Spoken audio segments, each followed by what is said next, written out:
as we would take our youth group to Brazil. Now, if I want to be this other place, I want to be in the world, but if you said you could be anywhere else after being at Rush Camp, I would say I want to go to Brazil. In fact, I speak Portuguese conversationally because I just love Brazilians. I love being able to go to this culture. And in this place, I met a guy a number of years ago who said, hey, I want you to mentor me. And so, of course, I said yes, and he became a great youth pastor. Some cool things happened in his life. One day, we were able to bring him to the United States. He comes to the United States, and we have a big youth rally, and he gets to speak for it. And it's all middle school students, right? Middle school students, you bring life and energy and everything. But this night, we were sharing the gospel of Jesus, just like you've been hearing this week. Samuel is his name. We call him Samuel. Please don't throw anything around. Just wait. Samuel, just wait. All right, good. All right, so back to the story. Samuel is his name, and in Portuguese we say Samuel, because that's how you pronounce it. So Samuel is going to have the opportunity to speak to a lot of middle school students. It's 250 this night. He's up here, he's bringing it, and it's incredible. The stories he's telling are making... Again, I'm serious, we just keep stopping. The stories he's sharing are amazing, and great things are happening, and students are listening. They're on the edge of their seat just like you are right now, right? And so good things are happening. He's sharing, and he gets to this part.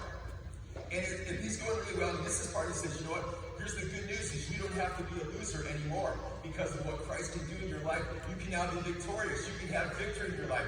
And so now, any of you guys know Spanish or work on Spanish or Portuguese, you know that the letter I changes its sound when you go to that language.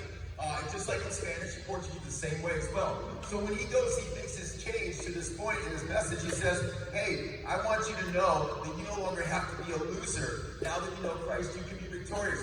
You can be a winner. But instead of saying winner, he goes, I'm so happy for you. Because if you choose Jesus today, you no longer are a loser. But you are now a winner.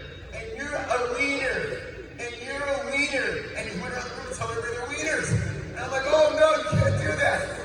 And you know what? That group was amazing because they didn't laugh. I mean, you can try to hold back just like you're trying to do right now. And so about the seventh wiener, and we were gone. No, we couldn't handle it anymore. And so, you know, it's important to expect certain things, but sometimes things happen unexpectedly. Expectations are a benefit to us, but when we have unexpected expectations, then things can change and it catches you off guard, kind of like that story did. But for us, that night was a powerful night that we won't forget. But today I want to talk to you about expected expectations, because I'm convinced that they're helpful for you. See, today you're going to hear a message from something to expect, right? Which makes this even more applicable. You know, we live on expectations. You know, we expect our morning routine to take a certain amount of time. We expect that our homework would take a certain amount of time than we're used to. And we know that we know it's when we need to kind of take the camp with us. And then we wake up in the morning and what our morning routine is now going to change because somebody needed us to do something. Mom, dad had something for us to do. Or we thought we were going to get our homework done and someone else calls and you go out and have some fun, but now your time has been taken differently. Or you get to camp and you realize that there was a really great shirt and you spent so much of your money on your shirt, so now you don't have enough money. We expect certain things, and when we have expectations happen, then that's a good thing. Here's a little known fact about me you probably wouldn't expect. In the past, I have enjoyed working at what we call haunted house. Well, actually, we call them a scare house. They're not haunted houses because we don't believe in that stuff. And these were scare houses. They were houses that we would do things that would scare people, but we were just sharing about life and death. And that's scary enough, right? And in these houses, it was my job, my expectation, if I had the chance to do it, I would love to scare the biggest guys possible. And so I took on this goal of being able to scare the biggest guy. I said the bigger the guy, the greater the prize, right? And so we would set it up so there were people come in with certain expectations. And so when they came in, it was like this. What you do to scare someone is you give them a certain expected expectation, and when they least expect it, give them something they weren't expecting. That's simple. That's how you scare someone. You kind of put them in a place where they were not expecting that. Why are expectations such a big deal? Because when we know what to expect, we can prepare for the oncoming challenges. You know, brace yourself, lean in.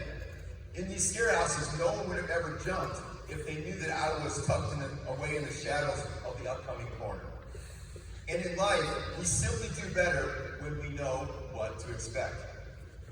Today, I've come to help you have better expectations of the challenges that life brings into you by looking at 4 simple words. These 4 words will help you to have better expectations of what's to come. 4 little words that will help you see the consistently repeated patterns of life and enabling you to change the way that you view the events that happen in your life. Think about it. Because of the incredible challenges that we all face, many of us will suffer defeat, experience discouragement, or even fight depression. And this is why I'm here today.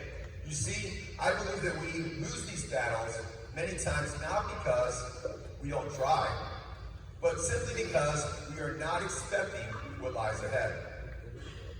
I believe that one of the best strategies for victory is knowing what you are up against.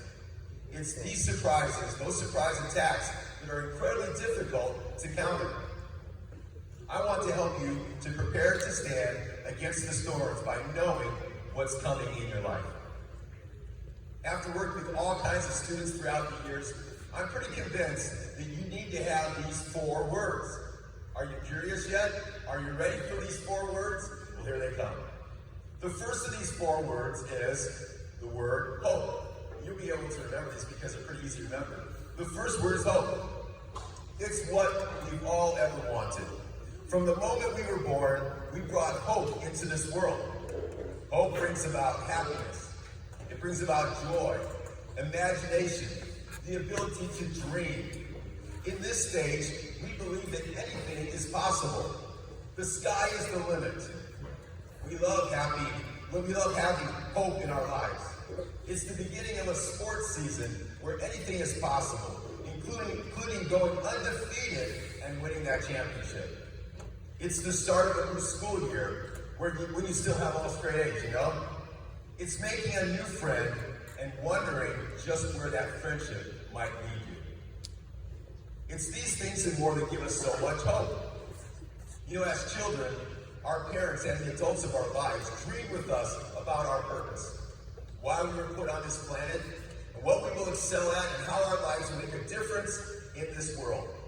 We were all full of dreams of hope. Life is full of hope.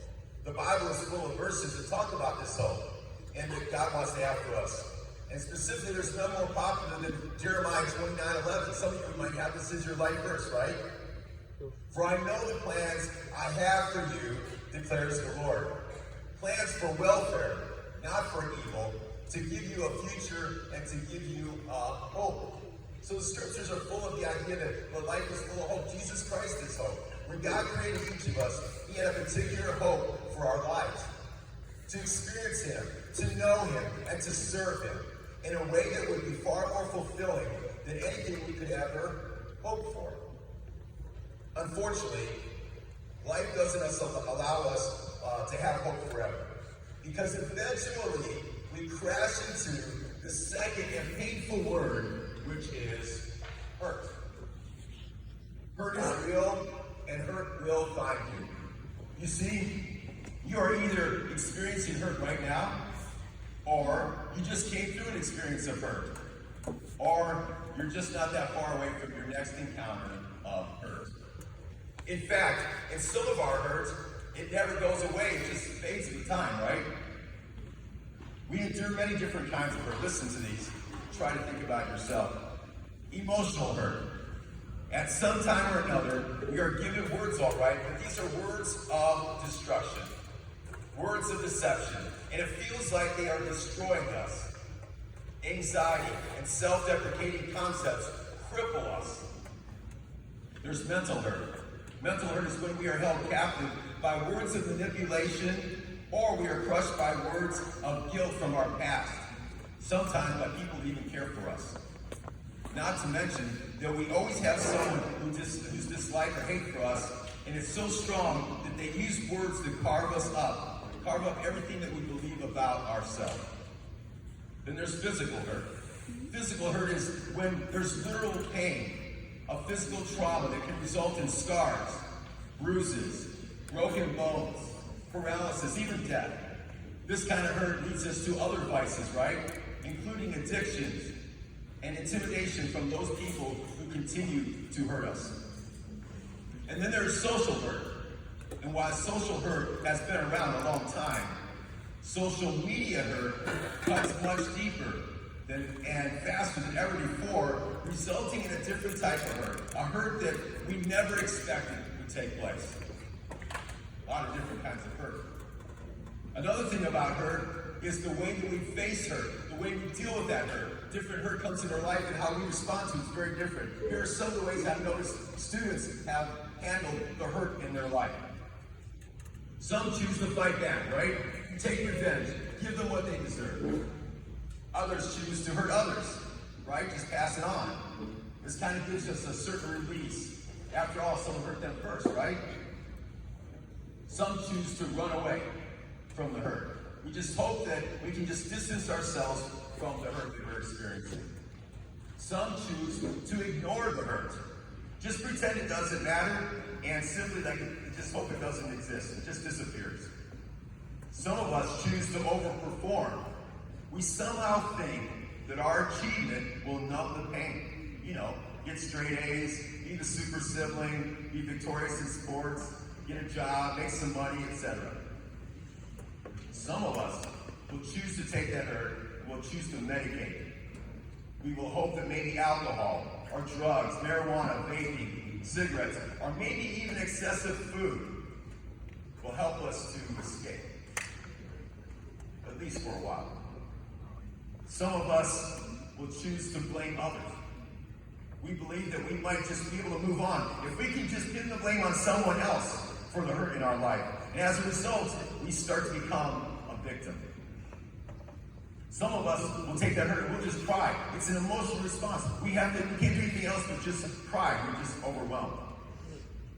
Sometimes we choose to withdraw and isolate because we're beaten, we're broken.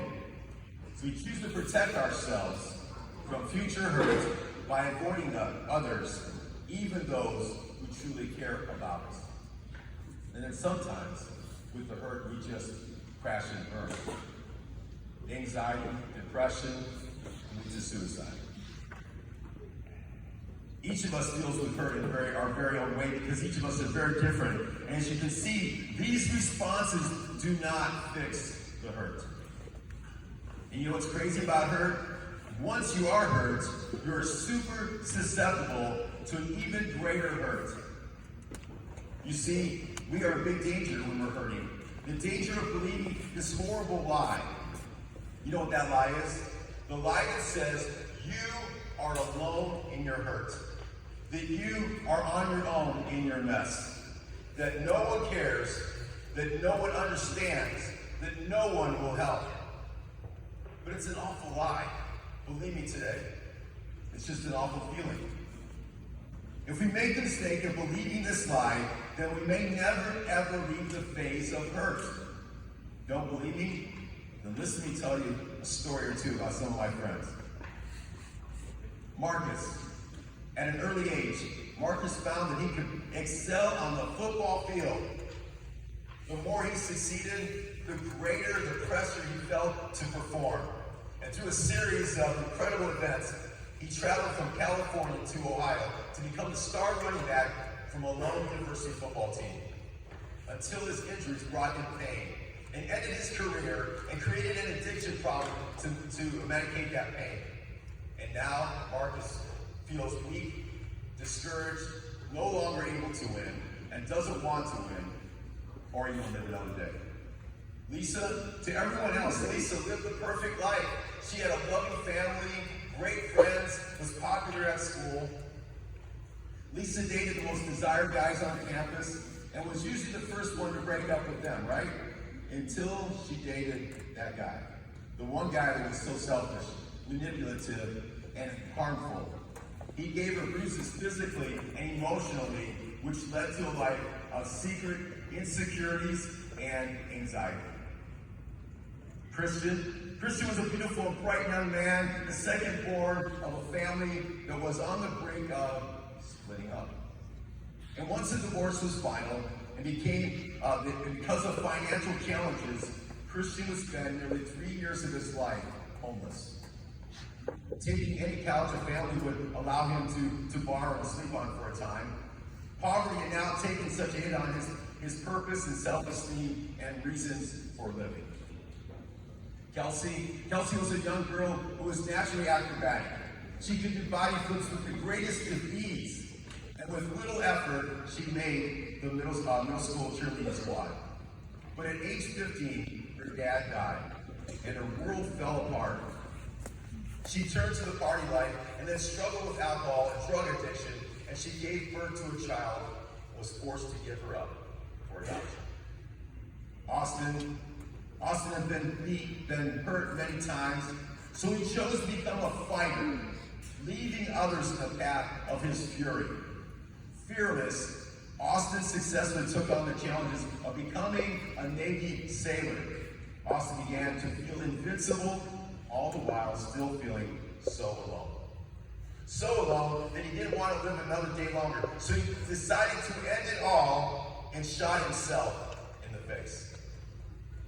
Mark was the firstborn of 4 siblings, with a father who looked like James Dean and a mother as beautiful as Marilyn Monroe. Dad was one of the best guitarists in his city, and so they had a perfect family until Dad and Mom's drinking led to alcoholism, family fights, and the losing of their home. Mark and his family of 6 were forced to move into a small mobile home with no running water, scarce electricity, and never enough heat. Mom smoked so much that she died of lung cancer at a very young age. And Dad was either drinking, he was drunk, or he was hungover, and had ways of making Mark feel very useless. Mark was convinced that he didn't want to live another day. I could go on, right? These stories, unfortunately, are so common. And you know people like that, maybe even today. Some are here. Like you, we all know these stories. Stories where hurt has crippled people and robbed them of the prosperous future and put their lives in very great danger. And if the truth could be told today, many of you here today are hurting in some way or another, right? And it feels like hope is a world away. You're here this morning, but it's not easy because the hurt came with you. And what breaks my heart for so many reasons is that you may choose to never move beyond hurt. But be of good cheer. My friend, you are closer than ever to gaining victory over that pain. Because you and I were never, ever meant to stay at hurt. We have a third word today. It's called heal. And it is the next best step. Heal. We need to leave hurt and find a way to heal. Without healing, you either stay hurt someone, or fake your whole life away. Before we can heal, we need to believe that healing is even possible. Yet the farther down we fall, the less we are able to believe that healing can happen. And so many times, we lose hope of healing because we think that we are alone. That no one understands, that no one can help, that no one wants to help. We cannot heal because we think that we are so alone. And we think when we think we are alone, we lose all hope of ever finding healing. So tell me, what would have been best next step for all my friends that I just mentioned earlier? Well, the first and most important step for them is to find out that, what is the first and most important step? How would their lives have changed if they realized that they were not alone? How would they feel if they knew that they had at least one person to talk to really talk to? Someone who would not judge them for feeling hurt. Someone who would not condemn them for the wrong that they have done. Someone who would listen to their hearts and give them hope for a better day. Someone who would stand beside them as they heal from all that hurt. Now think about yourself for a minute. Do you ever feel discouraged? Defeated? Like giving up? Do you ever feel hurt so deep that you would consider making some pretty bad decisions of your own? Have you ever felt so alone that you had no hope of healing? What kind of healing? What kind of feelings have you felt this past year with the pandemic? There were a lot of feels, and a lot of them were full of hurt. And through the years, many people have shared with me their hurts, their broken hearts, their broken wills, and their willingness to not want to, their unwillingness to move forward. They left them too empty to get up and to try again. And not surprisingly, they felt this way because they felt alone. So, when we hurt, are we alone? If we feel alone, are we alone? Never. Guys, we are never alone. We only feel alone. We say, but Scott, you don't really know my situation. I really don't have anyone. I'm here to tell you, I'm sure that you do feel alone, but that is only a feeling. We have each other, so we're not alone. We are never alone. You don't believe me? You have family. You have siblings. You have parents. You have friends. You have neighbors. You have coworkers. You have coaches. You have teachers. You have youth leaders. You have pastors. You have all of us here at Rush Camp. I could go on and on. You are not alone. You see, you're never alone. One of my goals today is to help you begin to heal. And any chance of you healing is greatly increased if you realize that you are not alone. We are all here for you. We want you to become free. We want you to win. It's why we're here. And while we can certainly help you in the short term, you will still need a healing that's going to last. There's only one who can be there for you in the long term. Only one who can understand you. Only one who can be there forever. And his name is Jesus, right? Listen to his own words, Matthew 28:20. And be sure of this, I am with you always, even to the end of the age. Hebrews 13:5. For God has said, I will never leave you. I will never abandon you. I will never forsake you. John 14:16. I will ask the Father, he will give you another comforter, and he will never leave you. He is the Holy Spirit.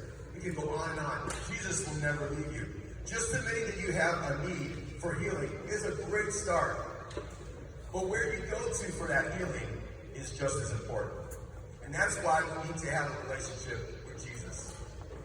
Self-help courses, becoming physically fit, getting a diet, improving your schoolwork, career advancements, entering into a new relationship, and all these things may be helpful. But at some point, we must address our spiritual needs. And only Jesus can do that. Ask you the question today. Do you know him? We've been talking about all week, right? And you have opportunities to talk to your counselors about making that right. If you've not made that decision, he is the healing. Consider the words of King David, hundreds of years before Jesus' time. In Psalm 34, it says this. Check out these words.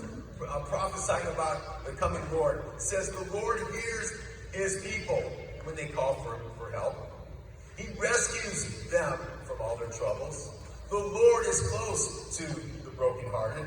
He rescues those whose spirits are crushed.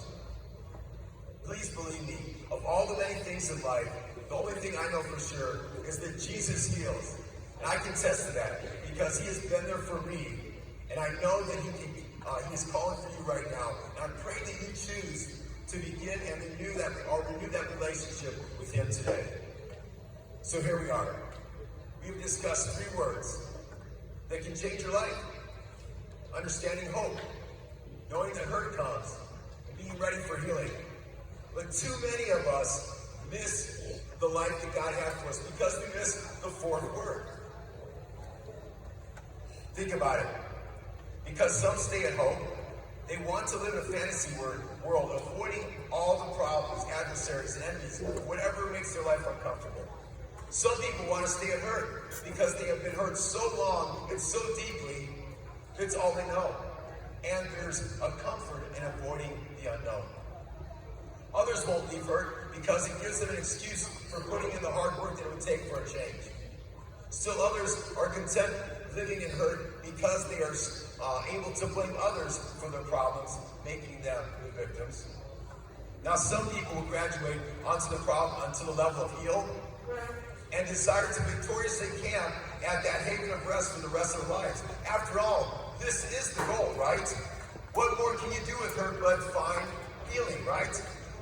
But I'm convinced that the cycle is not complete with the word heal. And while there are plenty of reasons to think so, I just think it's short-sighted.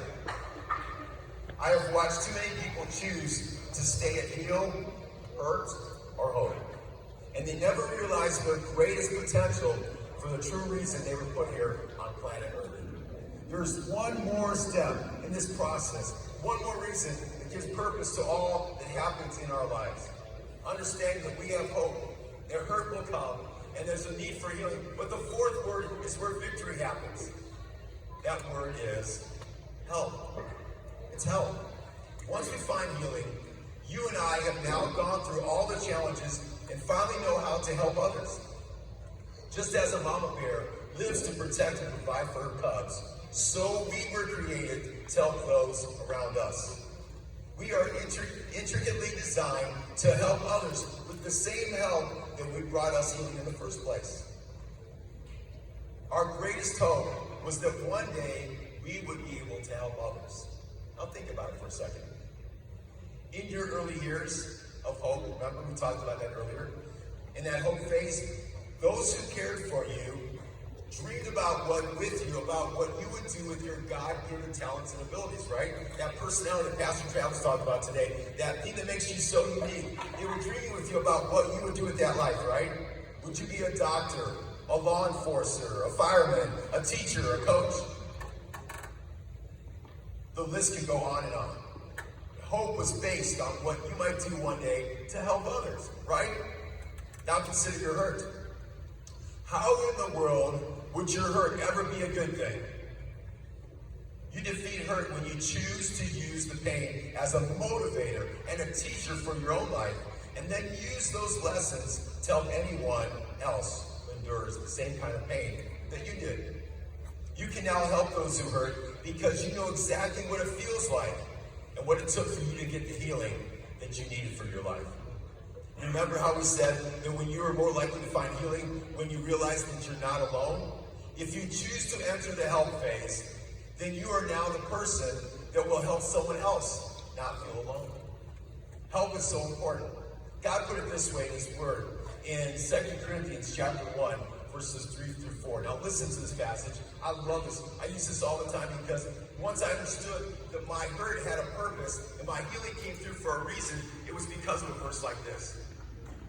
It says this: "Blessed be the God and Father of our Lord Jesus Christ, the Father of mercies and the God of all comfort." Now listen to this, here's where it gets good. "Who comforts us in all of our affliction or troubles, so that we may be able to comfort those who are in any affliction with the comfort which we ourselves are comforted by God." In other words, in that problem that we went through, that God gave us a comfort and a power to get through that. He gave us that healing, and now that one day we were able to take that same healing and show someone else how they can go to God and get that healing. You see, help is the victory. And here's the really big news, so don't miss it. The progression of hope, hurt, heal, and help does not happen once in your lifetime. This is not like a goal to get to. We wish it were, kind of like just a sprint. And when you get there, like, good, now I'm a helper. Life is great. Hallelujah. Unfortunately, it's not like a sprint. It's more like an oval track. It's just when you've completed a lap, you need to prepare yourself. Here comes the expectation thing, right? Expected expectations. You need to prepare yourself for the next lap. You mean there's more hope coming? Yeah. You mean there's more hurt coming? Yeah.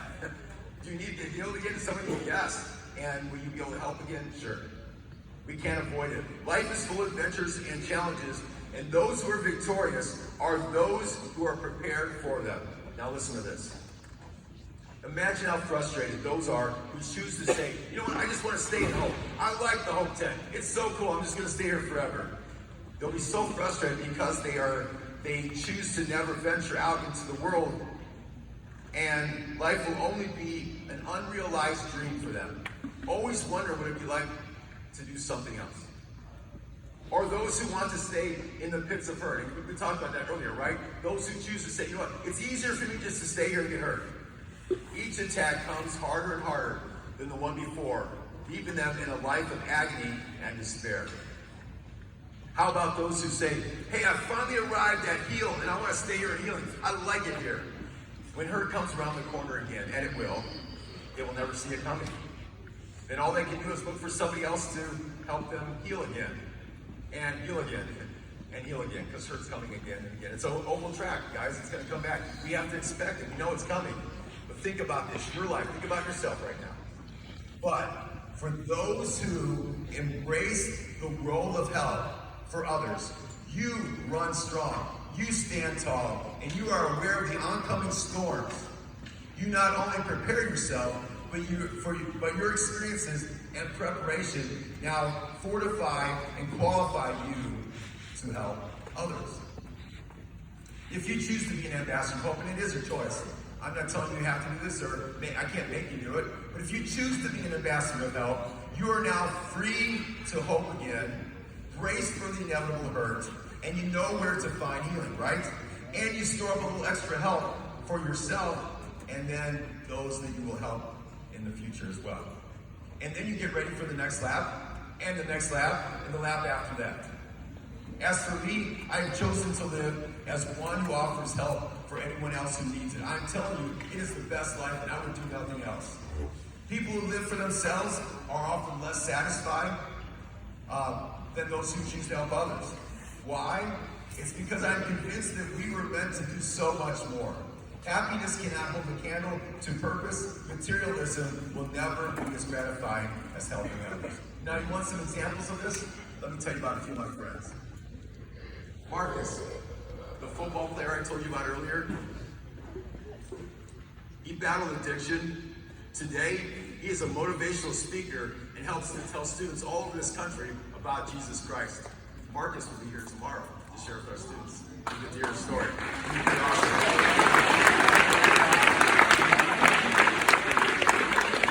Lisa, the girl I told you had a perfect life, but taken advantage by the guy in her life. Today, guys will wait for you. This is important. So today, she was obviously taken advantage of by her boyfriend. Today, she works for an organization called Rahab Ministries, and she helps girls that are caught in human trafficking. Her life is now to help others. Christian, remember the young man who was homeless? He just completed his 3rd year of college at Mount Vernon University, and he's doing a summer internship at his church in preparation to become a pastor so that he can help others as well too. Kelsey, remember the acrobatic one? The girl who dealt with addictions and lost her child. Today, she's been sober for over a year. And today she helps coach lots of these little girls and kids at the local YMCA gymnastics class. And today, just recently, she got engaged. Austin, the guy who shot himself in the face, the good news is he lives. So praise the Lord for that, the miracle of all miracles. But today, he is helping others to see that they are never alone. And he serves every Sunday in his church. Mark, the son of the alcoholic father, who one day considered ending his own life. A few of his friends from his youth group invited him to go bowling with a certain event, which is when he began to feel important enough to not end his life and to try again. Later, a few of his youth leaders started investing in his life. They helped him to see his potential, to help him to heal, and not only today, today he is a youth pastor who helps students know and grow in God, but he also helps youth pastors all over this world. I know that Mark's story is true, most true of all of them, because Mark's story is my story. I was the one who had the alcoholic home. I was the one who had the abuse. Those words that just tore you down, and I didn't want to live another day. But someone came into my life just when I felt most alone. That's why I know these words are so true. Because I started off, we had the perfect life. And then it came to a place where hurt was more normal than hope.